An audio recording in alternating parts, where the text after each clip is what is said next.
Rồi xin chào anh em ha. Bữa nay làm cho khách cái Honda 11 làm full máy nè em. Máy này hiện tại lòng còn ít đa đẹp lắm. Mình mua bạc 01 mình gà ha. Bạc có lấy bạc ra đồ thì khách mua mình chỉ ra công mình gáp thôi.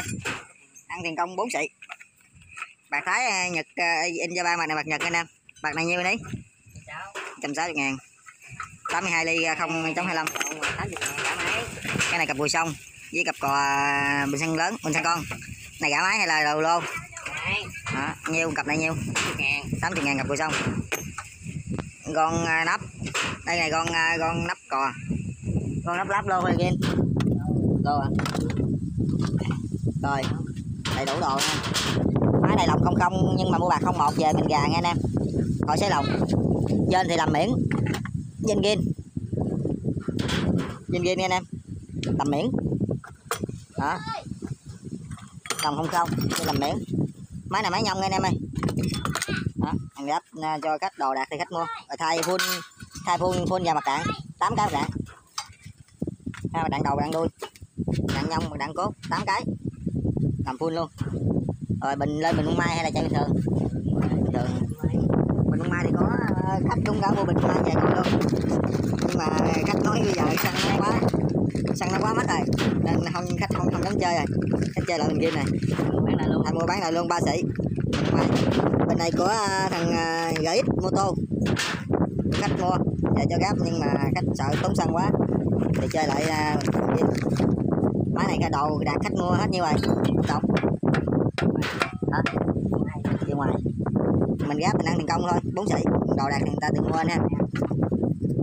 Giờ pin giờ con đau một pin GX 340 ha. Nó đã đồ đạt để ra đây đi thì cái máy Honda 11 này á là lòng nó 82 ly nha anh em. Còn nó chính xác là 82 ly đó. Còn thằng Honda 13 thì lòng nó 88 ly nha anh em. Này 82 mà nó qua miếng rồi. Nó không một lỡ rồi nghe anh em. Không một lỡ nên xài bạc 01 gà lại. Nó nằm giữa khoảng 00 với 01 đó, kêu bằng 01 lỡ đó. Đó, như vậy thì mình đầu tiên thì mình rửa sạch sẽ rồi mình thay đạn. Đạn giờ đã thay hết rồi. Đạn này là đạn Japan Kyo Koyo. Đúng rồi, Koyo. Dàn mặt đạn này mắc tiền đâu ní? Mắc nhất luôn hả? Trời ơi. Trong tiệm đó bán là mua bạc loại mắc nhất luôn. Lý do mà mình không có xấy cái lồng này á anh em là cái lồng này nó còn quá đẹp đi. Nó chưa có sọc nhiều. Bê tông thì mình xài là bê tông gin ha. Bạc trên thì mình gầm miễn. Đó. Cốt gin. Rồi tiến hành gấp nha anh em. Chút xíu nữa mình sẽ cho máy chạy rồi mình quay tiếp tục cho anh em nha. Rồi.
nha.